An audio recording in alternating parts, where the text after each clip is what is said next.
Palagi na lang kayo nalilate dahil sa akin. Okay lang yan, boy.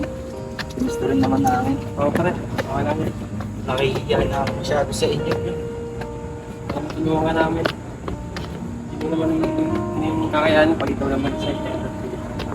Wala sumuko talaga sa pag-aaral. Nakikiya na ako masyado sa inyo. Hindi ka pa sana ako tuloy-tuloy lang. Pare, ang sa akin ang kuha sila. Yung lang na ako sa inyo. Kukunin ko lang yung ano mo.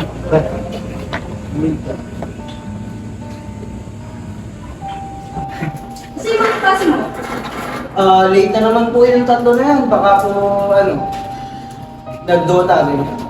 yung tatlo talaga na yan. Minsan gusto ko nang tanggalin sa master list yan. Lagi nilang nalilate.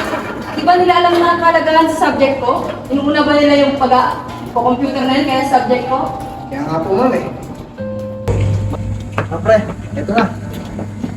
Pare, Baka malito tayo. Nahihirapan ako, pre. Pasensya na kayo, pre. Okay lang yan.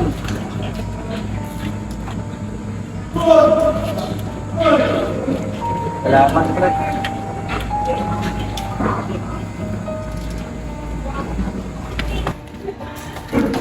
O kayong tatlo. Late na naman kayo. Pasensya na po, ma'am. Hinaman niyo pa talaga si Mr. Tata kung ano ko. Bakit lagi kayo late? Pasensya na po ma'am. Sunod na maliit pa kayo, tatanggalin ko na kayo sa master list ko. Basta ba kayo sa pinapagawa ko? Yes po ma'am. Okay, pwede na makakipasa at matyagaan mo na. Bago tayo mag-siuwi, ano, dahil time na rin natin, gusto ko lang sabihan kayong tatlo. Lagi kasi kayong nalilate. Pwede kasing maging maging kaso yun sa grades ninyo. Grades niyo yung pinocompute ko, hindi ko grades to. Hindi ako yung nakikilabang dito. Kumbaga para sa inyo rin to. Okay, pwede na kayo mag-siuwi. Pwede po ma'am. Thank you.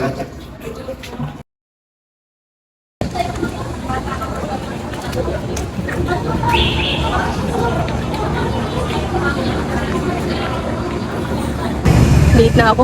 Complete na kayo mga student ko?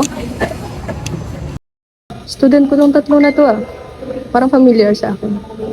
Ito pala yung tatlo, si Mr. Tatel, si Mr. Campo, at si Mr. Aquino. Ganito pala yung pagdadaanan nila bago sila pumasok sa school. Kaya pala sila laging nalilate.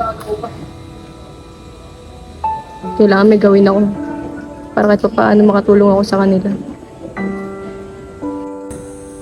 Dear BPSC, isa po akong guro sa paaralan ng BPSC na humihiling na sana ay magkaroon ng infrastructure para sa mga student o sa lahat ng tao na disabled na hindi kayang makalakad at sana magkaroon ng kahit paanong daan upang mapabilis ang kanilang pagpasok sa eskwela.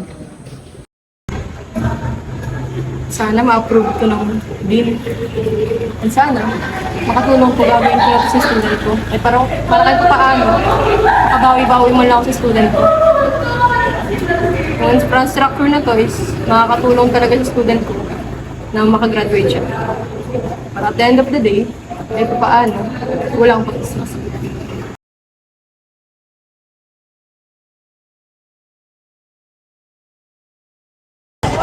Ayos to Hindi tayo masyado malilate dahil dito sa tahan na to. Yes. Hindi na tayo malilate.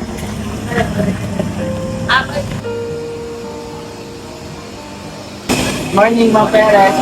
Morning! Ma'am, thank you nga po pala dahil narequestan niyo po ako ng malalahanan. Hindi na po ako mahihirapan pumasok. Po pa akong laging kasama ko kahit po na-delay sila. Maraming salamat po sa tulong niyo po sa akin, ma'am. Ay nako, salamat sa BPSU. Ganun din salamat sa Diyos. Maraming salamat po talaga, ma'am. Dahil po sa inyo, magiging pangarap ko kahit ganun po. Salamat talaga, ma'am. Lahat naman ng tao dito sa ating mundo ay maraming pagkakaiba. Depende na lang talaga kung paano natin sila titignan. May kapansanan man o wala, normal man o hindi, karapatan pa rin nila ang matuto at mag-aral.